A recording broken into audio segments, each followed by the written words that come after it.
మీ అందరికీ నా హృదయపూర్వక వందనాలు, శుభములు తెలియజేస్తున్నాను.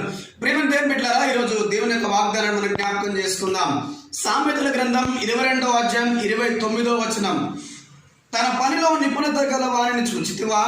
అల్పులైన వారి ఎదుట కాదు, వాడు రాజుల ఎదుటనే నిలుచును. ఆమేన్, హల్లెలూయా.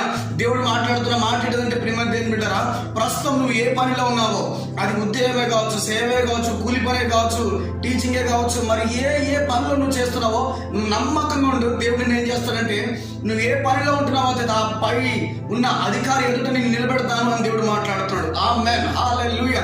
చూస్తే ప్రియమైన దేవుని బిడ్డలారా, చూడండి, ఆ రూతును కనుక మనం చూసుకుంటే పొలంలో నమ్మకంగా పనిచేసింది, కానీ ఆ పొలానికే యజమానురాలుగా అయిపోయింది. ప్రియమైన దేవుని బిడ్డలారా, హల్లెలూయా.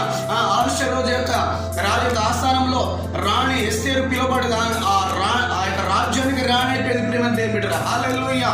యోసేపుని కనుక మనం గమనించగలిగినట్లయితే, యోసేపు కూడా తను ఉన్న అక్కడ ఐగుప్తులో కూడా నమ్మకంగా పనిచేస్తున్న దాన్ని బట్టి దేవుడు రాజు చేతులు నిలబెట్టి తను కూడా ఒక ఉన్నత అధికారిగా నిలబెట్టుకున్నాడు. ప్రియమైన దేవుని బిడ్డలారా, హల్లెలూయా. అయితే నేను చెప్తున్న మాట ఏంటంటే, దేవుడు మాట్లాడుతున్న మాట ఏంటంటే, ప్రియమైన దేవుని బిడ్డలారా, ఏ చిన్న పనిని కూడా నువ్వు నిర్లక్ష్యం చేయకు.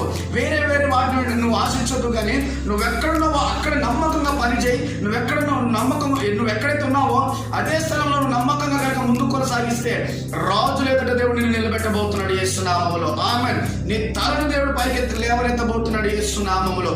కాబట్టి ప్రియమైన దేవుని బిడ్డలారా, అల్పులైన వారిని, కలుదీనులని, ప్రియమైన దేవుడు, నేలలో ఉన్న వారిని, మురికిగుంటలు ఉన్న వారిని దేవుడు ఏం చేస్తారంటే ఉన్నతంగా పైకి హెచ్చించబోతున్నాడు, మాట్లాడుతున్నాడు. ఆమేన్. ఇది మాట్లాడి లిటరల్లీ పరిశుద్ధాత్మ దేవుని వాక్కు నీతో మాట్లాడుతుండగా, బిడ్డలారా, నువ్వు నిర్లక్ష్యం చేయకు, నువ్వు ఉన్న పనిలో నమ్మకంగా ఉండాలి అని దేవుడు మాట్లాడుతున్నాడు. ఆమేన్.